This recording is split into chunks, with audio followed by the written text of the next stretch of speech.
más me gusta de la iglesia es que en donde está el Espíritu de Dios, allí hay libertad.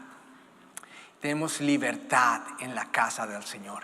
Y es un privilegio que nosotros podamos expresar esa libertad de manera artística a través de la danza, o que podamos expresarlo con nuestras palmas, que podamos expresar la libertad que tenemos en su presencia cuando cantamos fuerte, cuando damos un gran amén.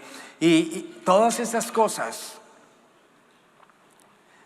son expresiones que usted y yo podemos dar al Señor. Amén. Ok, bueno, gloria a Dios por eso. ¿Cuántos quieren vivir en un mundo mejor? Amén. Hoy vamos a hablar de construyendo un mundo en paz. ¿Cómo le parece? Y no estoy aplicando ni para el Senado, ni para mayor, ni para nada de eso. Porque no es por el lado político, ¿ok? Sino por el lado espiritual. Diga conmigo, espiritual. Buenas tardes a todos, bienvenidos a la iglesia El Encuentro. Vamos a decirlo una vez más, ¿es por el lado? Esa es, por el lado espiritual. Esta semana estábamos con mi esposa y un grupo de hermanos en nuestro estudio en el libro de Romanos vía Zoom. Y entonces durante el tiempo que tuvimos en el libro de Romanos fue muy lindo, fue muy chévere. Dios siempre se mueve. Y hermanos que están aquí en Texas y otros hermanos que están en México y en Canadá y en Colombia y en diferentes lugares de Colombia, pues se reúnen con nosotros para este estudio bíblico. Y resulta que dentro de ellos una señora nos comentó al final del estudio que su papá había sido ingresado al hospital lo picó un mosquito. Y entonces en la picadura le dio dengue, una enfermedad viral, ¿cierto? Le dio dengue. Y entonces cuando lo ingresan al hospital para hacerle los chequeos por el dengue, dicen que su pulmón tiene un trombo.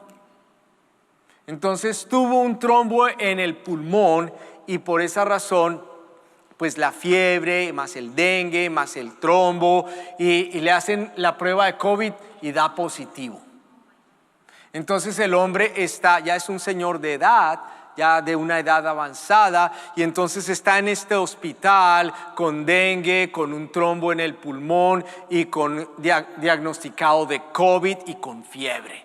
Y entonces los médicos pues le dicen a la señora, no, pues vamos a hacer todo lo que se pueda, pero realmente no hay mucho que se pueda hacer y pues vayan preparando y todo eso.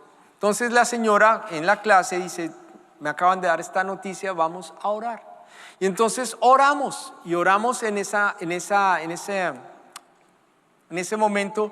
El Señor está en una ciudad en Colombia y la hija, que es la que está en la clase, está en otra ciudad y nosotros estamos aquí en Houston y hay gente que estuvo con nosotros en esa clase en diferentes lugares.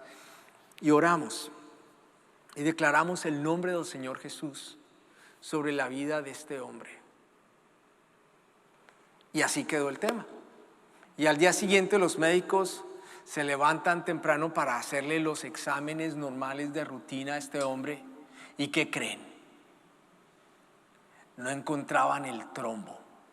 Entonces, no encontraban el trombo en el pulmón, no encontraban el trombo en las venas, no encontraban el trombo ni en el corazón o en el cerebro, no encontraban el trombo ni debajo de las sábanas, ni en el closet, ni en el baño, y buscaron por todos los lugares y no encontraron el trombo en la vida de este señor.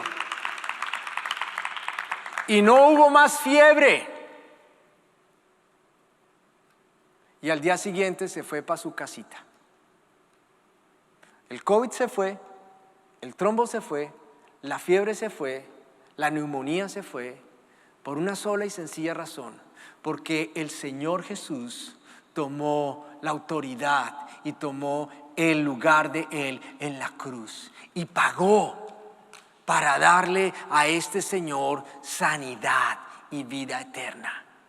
No fue el antibiótico, porque no había antibiótico que administrarle, porque tenía un trombo y una condición muy delicada. No fue un tratamiento médico al que le echaron ganas para luego decir, no, Dios usó a los médicos. No fueron los médicos, no fue la medicina, no fue el tratamiento, no fue el hospital. Los médicos se dieron cuenta que eso ya no estaba en su cuerpo y no tenían nada más que decir. Para ese hombre, su situación de muerte a vida cambió así, por una oración. Por una oración. Y hoy yo quiero que hablemos de eso, porque Dios quiere seguir haciéndolo. ¿Cuántos dicen amén?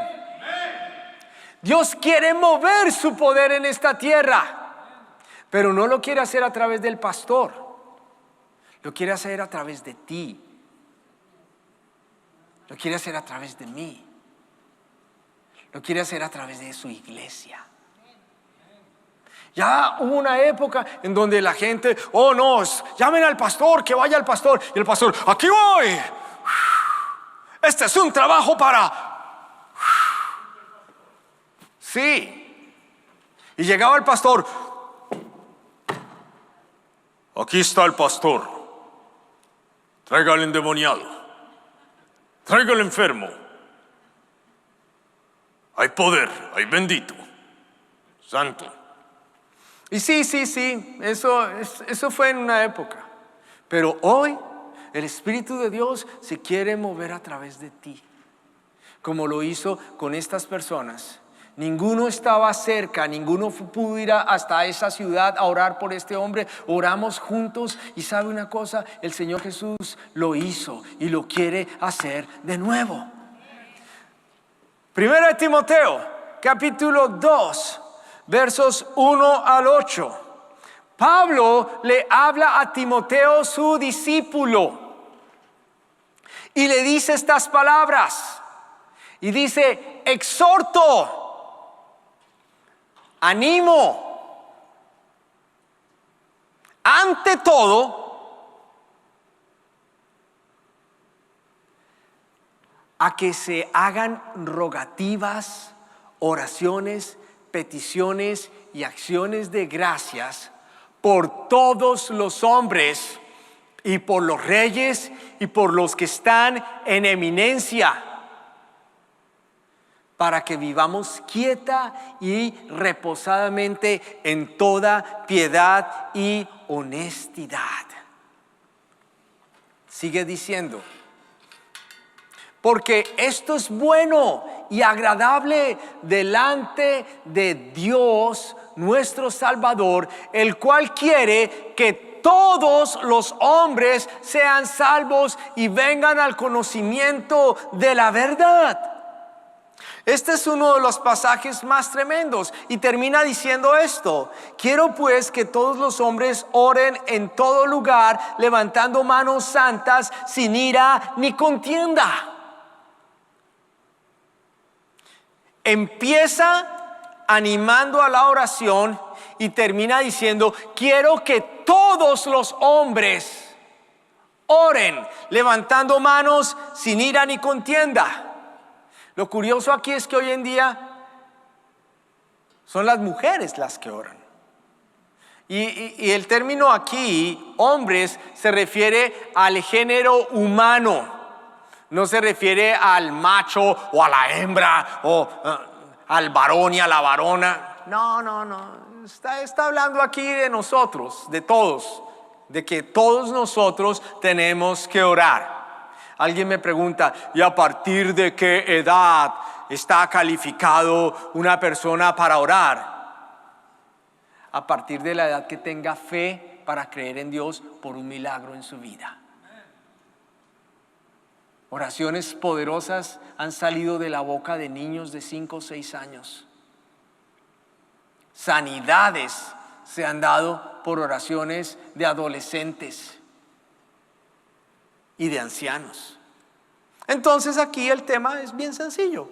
Entonces, El creyente bíblico es proactivo. Mire, el creyente del libro de Hechos, esa gente era gente comprometida con la oración. Es proactivo y comprometido por el cambio de su sociedad. Nosotros tenemos que estar comprometidos con el cambio de nuestra sociedad. Y sí, yo sé que hay que hacer el tema de la política y todo eso, y mire bien por quién vota. Sí, todo eso es muy importante. Pero quiero hacer más énfasis en el poder espiritual que usted y yo tenemos. Porque nosotros podemos cambiar la realidad de nuestra sociedad a través de la oración. Entonces, aquí vamos a hablar hoy de 3 cosas. Primero, orar. Segundo, predicar el evangelio. Y tercero, hacer discípulos. Si usted quiere vivir en una sociedad en paz, estas 3 cosas son mandatorias. O sea, son necesarias y son obligatorias. Y esto no es para todo el mundo. Esto es solamente para la iglesia de Cristo. ¿Cuál es el problema de hoy? El problema de hoy es que estamos viviendo en la época de la yoyocracia. La yoyocracia es esa forma de gobierno en donde pobrecito yo, ayúdame yo. Sí, primero yo, luego tú. Porque es que a yo me tocó muy duro. Entonces la gente hoy en día está muy enfocada en lo mío. Primero yo, y luego yo, y después yo. Y si queda tiempo, le doy otra vuelta para yo. Y pues, ¿qué le dicen a uno? Usted trabaja muy duro, usted se hace sus dolaretes, usted tiene su bolsillito lleno, pues cómprese la troca que usted se merece. Póngase los zapatos que usted se merece, porque para eso trabajó duro. Y uno sí, es que sí, yo. Y como estamos tan enfocados en nosotros mismos, entonces eso se convierte en un universo. Es un universo muy limitado. Es un universo muy pequeño. Y es un universo muy peligroso.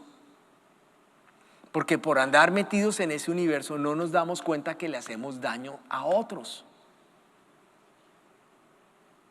¿Cómo así, pastor? ¿Qué está hablando? Pues mire, por andar metido en ese tema de la yoyocracia y yo primero y solo yo y en el universo mío, entonces gente toma decisiones como, ¿sabe qué? Yo la dejo a usted y me voy con ella porque es que a mí me conviene más. Yo estoy buscando una mujer que sí me comprenda. Usted no me comprende. Estoy buscando una mujer que sí me quiera. Usted no me quiere. Entonces primero yo. Entonces rompemos matrimonios porque estamos en esto, en vez de construir una familia, estamos buscando quién me conviene. Desde esa óptica, matrimonios no van a durar mucho. Y así es como hoy en día la gente establece sus prioridades en torno a su propia conveniencia. Y por esa razón relaciones se rompen y hay daño y hay heridas. Y mire, cuando se rompe un matrimonio, sí, claro, sufren el uno y el otro. ¿Y qué de los hijos? ¿Que ellos no sufren? Ellos son el botín. A ver con quién me quedo. Mire, la yoyocracia es un universo muy peligroso porque le hace daño a los demás. Y hoy en día lo triste es que hay creyentes metidos de cabeza en eso. Vienen a la iglesia a ver, no, yo vengo a ver qué tiene Dios para mí. No. Sí, venimos a la iglesia a recibir, pero también venimos a dar. Venimos a la iglesia a formar parte de una familia en donde tenemos que expandir nuestra visual y dejar de enfocarnos solamente en nuestros propios problemas para abrirnos a declarar palabra de bendición al que está al lado. Dígale al que está al lado, ¿cómo te ves de guapo? Ay, sí, las esposas a los esposos, claro, muy bien. Gracias, mi amor. Porque tenemos que aprender a salir. Mire, si no salimos de nuestro mundo interior y de la yoyocracia, la oración no sirve para nada. ¿Qué dijo, pastor? La verdad. La verdad. Porque esas oraciones de dame, llega un momento en donde Dios dice, ¿sabes una cosa? Madure, mi hijo. Entonces Pablo dice, exhorto, o sea, te animo a que se hagan rogativas, oraciones, peticiones y acciones de gracias. ¿Por quién? ¿Por mí? ¿Por mí? No, por todos los hombres. Y por los reyes y por los que están en eminencia. O sea, yo no voté por el que está actualmente de presidente, pero la Biblia me dice que es mi responsabilidad orar por él. ¿Qué dijo, pastor? Sí. La Biblia dice que es mi responsabilidad orar por mi alcalde, orar por el board de directors de las escuelas que están a mi alrededor. Yo tengo que orar por el gobernador de este estado y por el presidente. Y si, por ejemplo, yo vengo a otro país y todavía tengo nexos con ese país, pues tengo responsabilidad de orar por el presidente de ese país también. Pero es que yo no voté por él, es que usted no entiende. Sí, yo entiendo. Yo entiendo que si yo sigo pensando a mi manera y no obedeciendo la palabra de Dios, no vamos a avanzar el reino de Dios aquí en la tierra. Esto no es cuestión de partidismos políticos, es cuestión de obediencia a la palabra de Dios. Ahora, si yo voy a orar por una persona que yo no elegí, entonces yo voy a orar, Señor, no le deje que se salga con la agenda esa que tiene, no le prospere esas ideas que trae. Perdóneme, Señor, pero esas burradas, Señor, no permitas eso.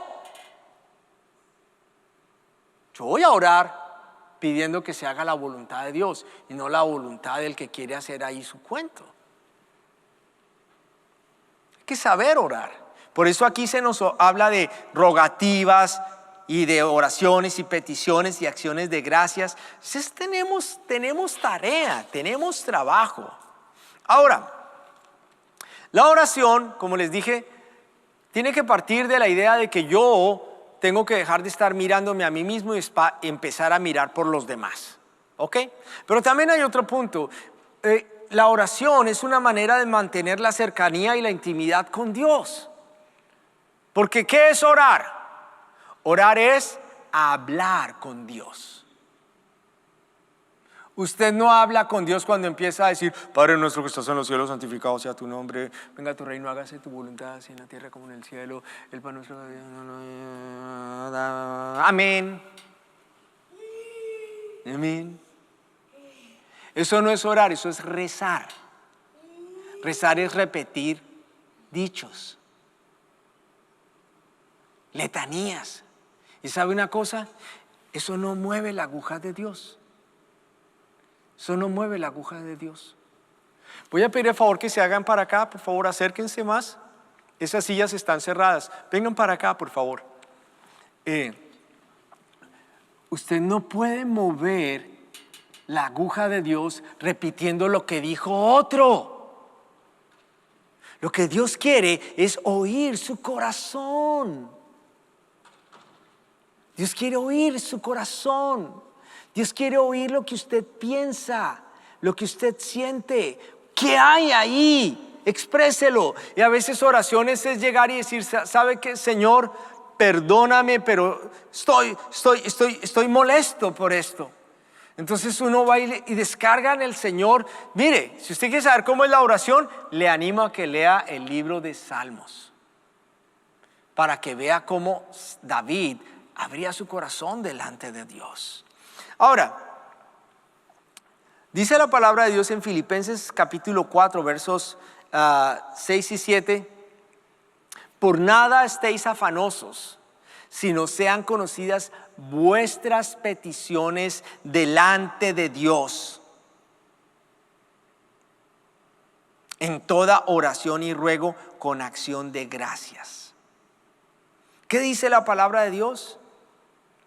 Que siga habiendo CNN y Univisión. que le están diciendo que esto está mal y va a estar peor. Que siga pendiente de las noticias online del clima, de cómo está esto, que no va a cambiar y se va a poner peor.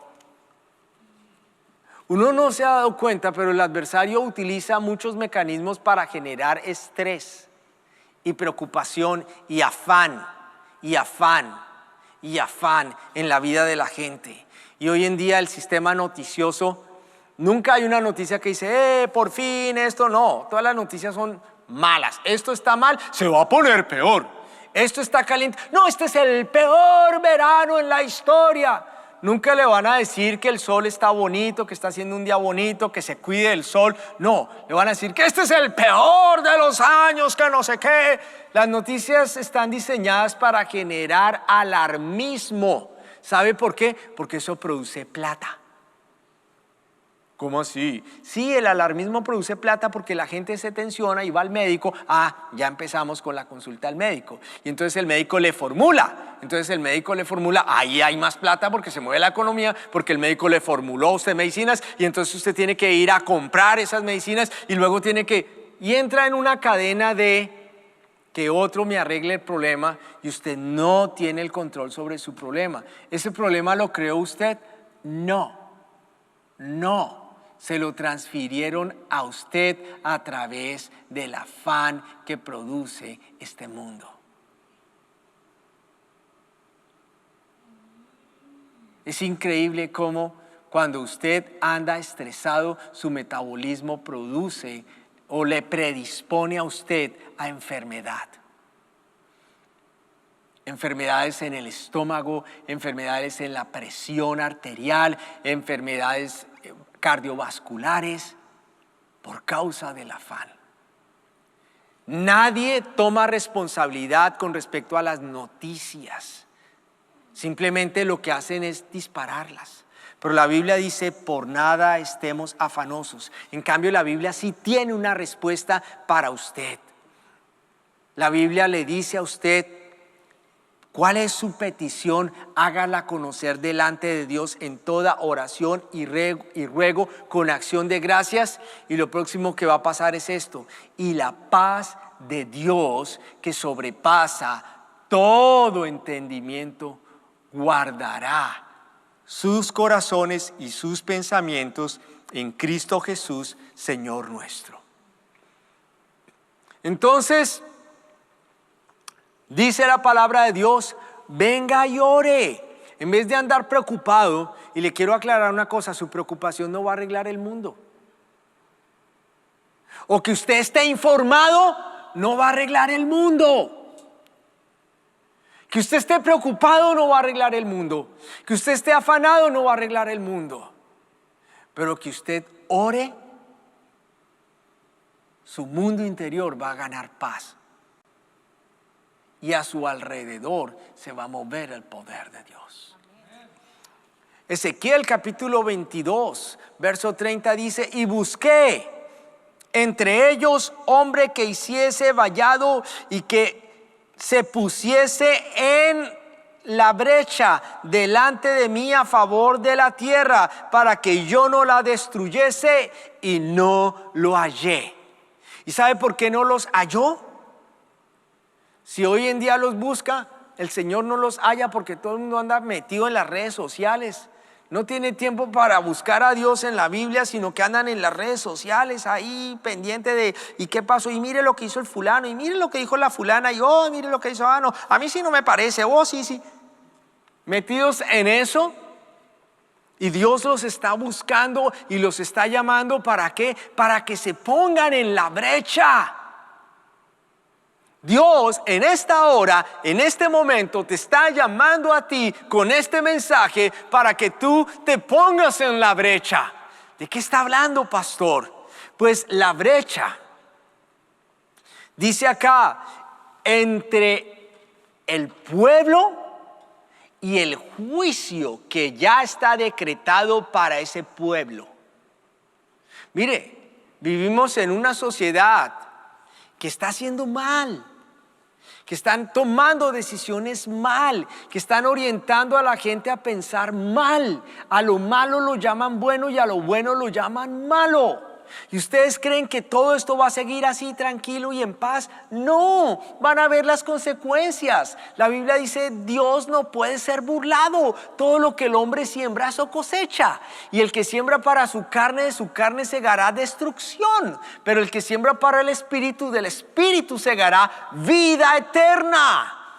Entonces, el tema aquí es que si la sociedad está moviéndose mal, Dios está esperando que alguien se levante a decir, Señor Dios, hemos pecado, perdónanos por estas maldades que se están cometiendo. No son mis pecados, pero yo los estoy confesando delante de ti. A eso vine, a hacer brecha. Vine a arrodillarme delante de ti y decirte, Señor, perdónanos por la agenda LGBT. Perdónanos por los homicidios y asesinatos en los abortos. Perdónanos por la avaricia, por la tacañería, por la vanidad. Perdónanos por no mirarte a ti, sino mirar nuestras propias conveniencias. Perdónanos. Y la lista sigue larga. Cuando el Espíritu de Dios le empieza a dar a usted convicción por los pecados que están haciendo alrededor suyo, hay que confesar esto y pedir perdón. Y eso es hacer brecha. Un ejemplo está en el libro de Números. Números capítulo 16, versos 46 al 48. La gente en Israel ofendió a Dios, pero de una manera tremenda. Y entonces la mortandad se desató. Y entonces Dios le dijo Moisés, y aquí Moisés se movió rápido. Dijo Moisés a Aarón, toma el incenciario y pon el fuego del altar sobre el incienso y ve pronto a la congregación y haz expiación por ellos. ¿Por qué? Porque el furor ha salido. Que conste que esto no sucedió para prevenir que saliera. No, ya era muy tarde. Ya la gente había fallado y ya Dios había decretado y ya venía el juicio, ya era muy tarde. Sin embargo, Moisés le dio la instrucción a Aarón. Aarón cogió el incensario y se pasó allá adelante y pasó entre la congregación. ¿Para qué? Dice acá, y tomaron el incensario, continuo, como Moisés dijo, y corrió por en medio de la congregación. Y aquí que la mortandad ya había comenzado en el pueblo, y él puso incienso e hizo expiación por el pueblo. Y miren, esta es la parte clave: y se puso entre los muertos y los vivos, y cesó la mortandad. Y cesó la mortandad. ¿Sabe que cuando usted y yo oramos, nuestras oraciones son como incienso que sube delante de Dios? Y que cuando usted y yo levantamos nuestra voz delante de Dios, Dios escucha. Y cuando usted le pide al Señor perdón por los pecados de la ciudad, por los pecados de la nación, Dios tiene eso en cuenta. A veces uno trabaja en empresas donde los jefes no son la mejor cosa. De pronto jefes hacen decisiones de avaricia y le quieren quitar beneficios a los clientes o aprovecharse de los clientes y quieren que usted vaya y lo haga.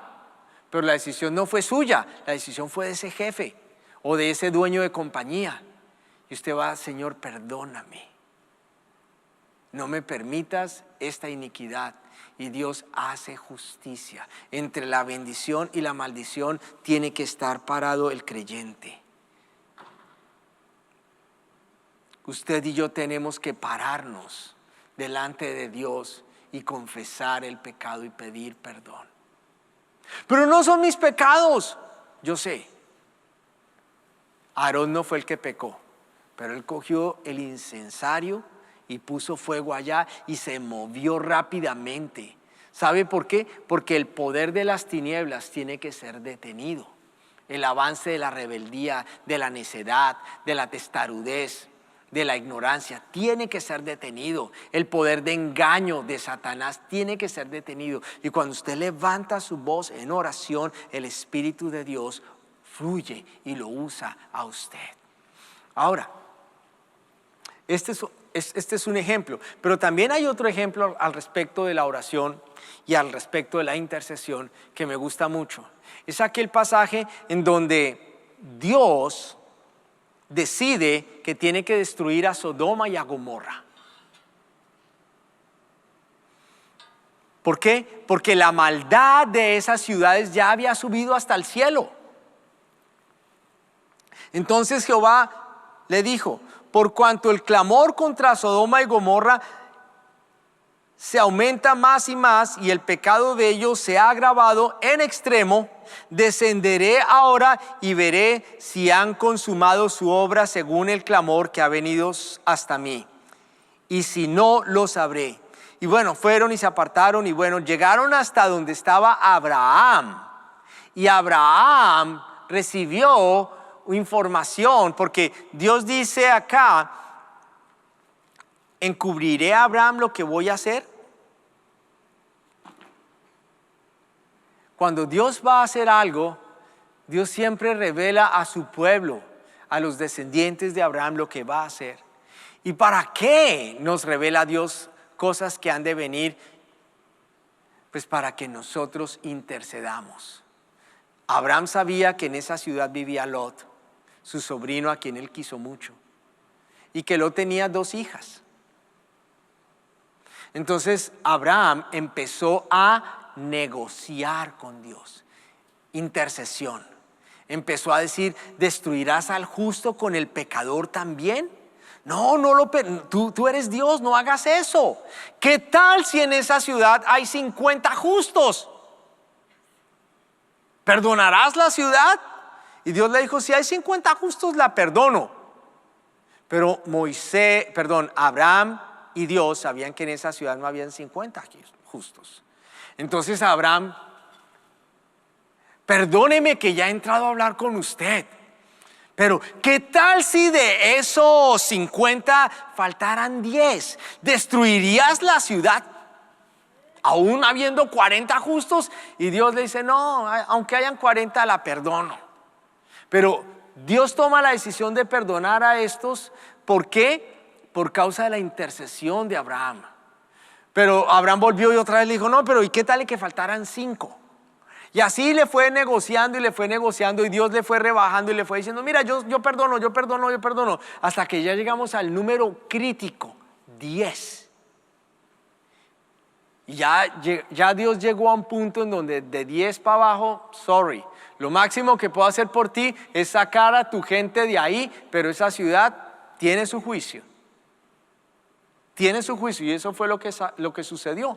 Realmente llegaron los ángeles y sacaron a Lot y a las hijas de Lot, y las sacaron junto con la esposa de Lot, y los liberaron de esa maldición. Y pues ellas tenían sus novios o sus prometidos allá, y cuando les hablaron de esto, Lot les habló de esto, ellos pensaron de que Lot se era como burlando, como que era un chiste, como algo así, y menospreciaron la palabra de Lot. Luego estos hombres también murieron ahí. Y eso no fue nada. Ellos salieron, pero a la mujer se le quedó el celular y volteó para atrás y se convirtió en una estatua de sal. Bueno, no fue el celular, pero sí tenía su corazón y sus valores en esa ciudad. Y volteó a mirar qué se le quedó y quedó convertida en una estatua de sal. O sea que Dios hizo, de acuerdo a la petición de Abraham, rescató a Lot, pero no todos los de Lot fueron rescatados, porque no todos estaban sintonizados en la misma dirección de Dios. Miren, yo estoy seguro que si el Señor Jesús viniera hoy, usted y yo nos vamos con Él. Amén. Pero ¿qué tal algunos en la casa de nosotros que no caminan juiciosos con Dios? ¿Qué tal de ellos? Y hay algunos que sí definitivamente no quieren nada con Dios. Ellos están en peligro. Entonces, ¿qué es mi responsabilidad? No, allá ellos. cada uno verá por lo suyo. No, nuestra responsabilidad es clamar al Señor por ellos, para un chance, una oportunidad de salvación. Y Dios va a hacerlo. Ahora, la segunda cosa que vemos aquí que nosotros necesitamos, yo tengo que concluir este punto con esto. Nuestra cercanía a Dios puede definir el curso de la historia para muchos a nuestro alrededor.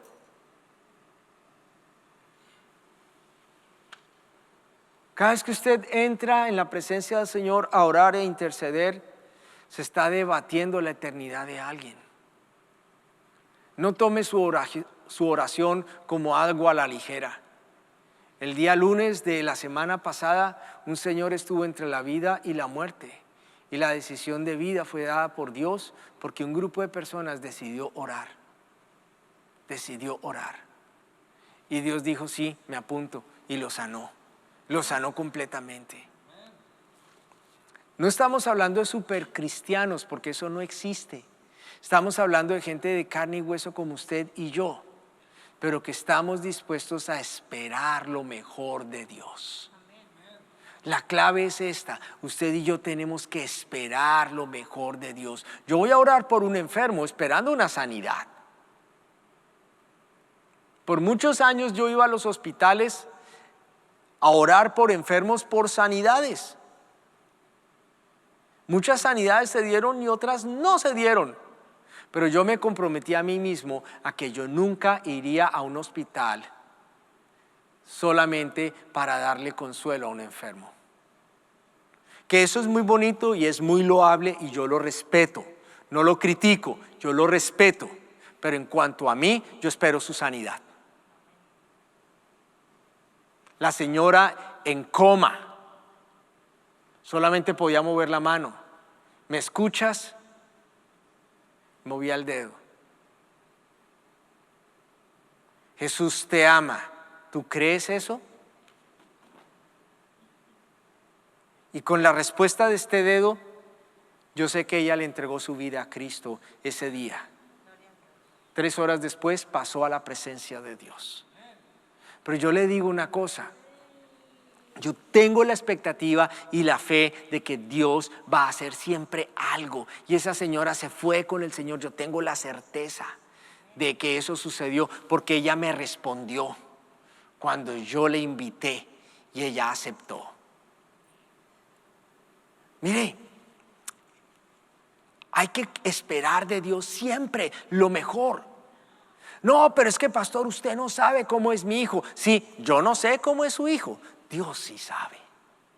Y para Dios no hay nada imposible. No, pero es que usted no sabe el esposito que tengo. Es que yo vivo con el demonio en la casa. Bueno, ok, pero Dios lo ama. Y Dios tiene un plan para ese hombre. Y Dios le puso a usted cerca de él para que él tenga una oportunidad de salvación. Tómelo de esa manera, es una oportunidad de ministerio. Ahora, vamos a un segundo punto, los otros dos son muy rápidos. Hay que predicar el evangelio. Hay que predicar el evangelio. Olvídese que el mundo no va a cambiar si nosotros no tomamos autoridad en aquello que tiene poder para salvación y para cambiar la realidad del ser humano. Se llama el evangelio de Cristo Jesús. Y nosotros tenemos que ganar almas. Porque esto es bueno y agradable delante de Dios nuestro Señor, el cual quiere que todos los hombres sean salvos y vengan al conocimiento de la verdad. Ahora le voy a dar 3 razones de por qué nosotros debemos predicar el evangelio. Número 1, Marcos 11:30, porque es necesario. No es opcional. No es opcional, no es un lujo. Ay, no, es que me gradué del Instituto Bíblico y ahora sí te puedo predicar. No, usted no tiene que ir al Instituto Bíblico para predicar. Lo único que usted tiene que hacer es compartir lo que Dios le ha dado. Marcos 13:10 dice: es necesario que el evangelio sea predicado antes a todas las naciones.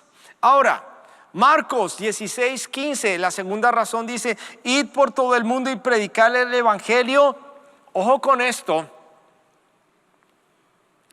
a toda criatura. No, lo que pasa es que yo solamente le comparto a los hispanos, porque es que yo a los anglos, pues no.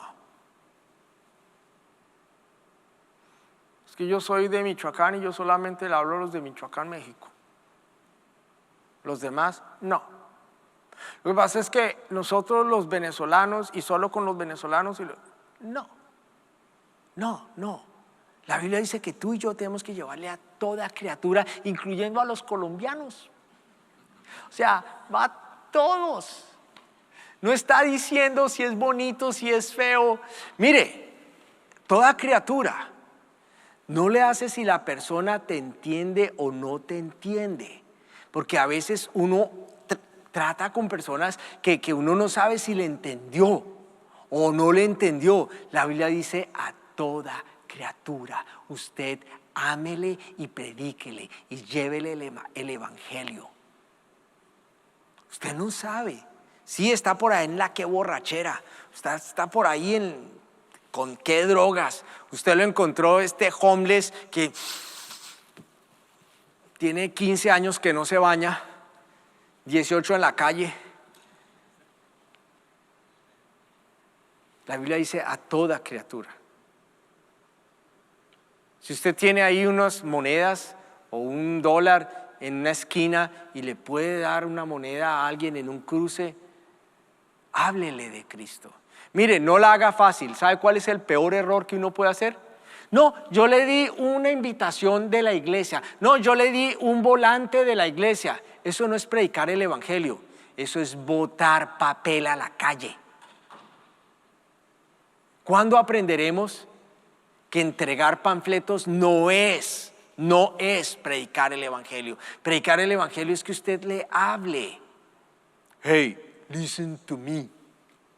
Escúchame, por favor, que Dios te ama y tiene un plan para tu vida. Pero nosotros queremos que el panfleto lo haga todo. La gente no lee. En mi época la gente no los leía, uno los entregaba, los cogían, los botaban al piso. Y cuando uno venía caminando por la calle, ¡ay, vea, se fue! ¡Ah! 3 horas al rayo del sol, dizque evangelizando. Evangelicé, no, encochiné la calle, vea. No se entregaba a nadie. ¿Sabe cuántas personas se entregaron a Cristo cuando yo predicaba en la calle? Las personas a quienes yo les hablaba, ellas se entregaban a Cristo. No me fallaban sino 1 o 2. Pero a todos aquellos a quienes yo les entregaba los panfletos, todos ellos van, o muy educados me decían, oh, gracias, déjame, lo guardo aquí. Así era. Pero cada vez que yo abría mi boca y le compartía algo del evangelio a alguien, esa persona era tocada por el Espíritu de Dios, no por mí. Y esa persona era convencida por el Espíritu de Dios, no por mí. Y esa persona tomaba una decisión de aceptar a Cristo, no por mí, sino por el poder del evangelio, porque es poder para salvación a todo aquel que cree, al judío primeramente y también al griego. O sea que estamos todos incluidos. La tercera razón, predique el evangelio. Dice acá, y esto, Primera de Pedro capítulo 1 verso 12 dice, a esto se les reveló que no para sí mismos sino para nosotros administraban las cosas que ahora os son anunciadas por los que han predicado el evangelio por el Espíritu Santo enviado del cielo, cosas en las cuales anhelan mirar los ángeles. Mire, cada vez que usted abre su boca para predicar el evangelio, usted se vuelve participante con el Espíritu Santo.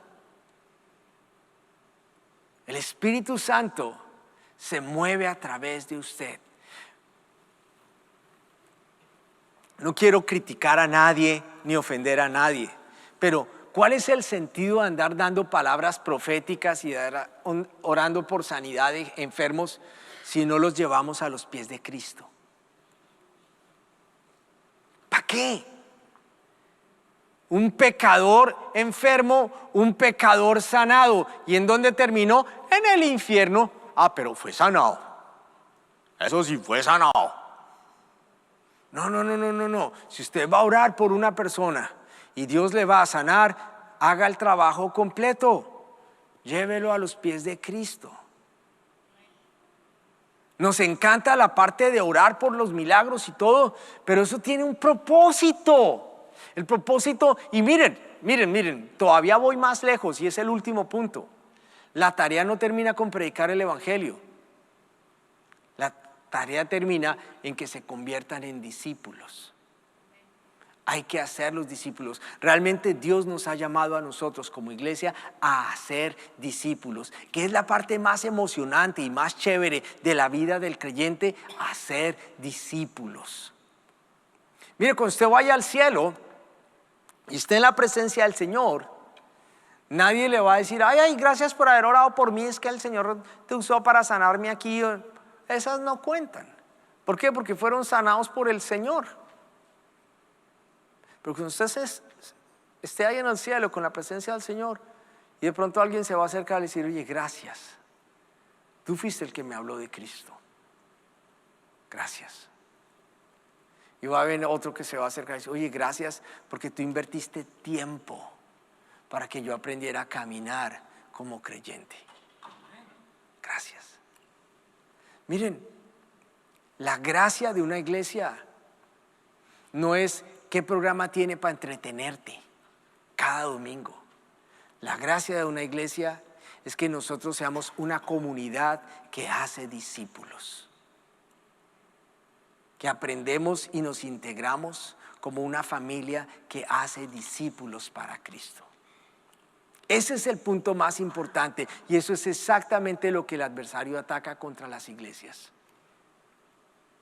para que no reproduzcan y hagan la tarea a la que Dios nos ha llamado. El último punto es hacer discípulos de Cristo, y eso es que los convertidos imiten nuestra pasión por Dios. Por eso Pablo dice aquí, bueno, quiero que todos levanten manos santas y que oren. Mateo 28 versos 19 al 20 dice, por tanto, id y haced discípulos a todas las naciones, bautizándolos en el nombre del Padre y del Hijo y del Espíritu Santo. Y miren esto, enseñándoles que guarden todas las cosas que les he mandado, y aquí yo estoy con vosotros todos los días hasta el fin del mundo.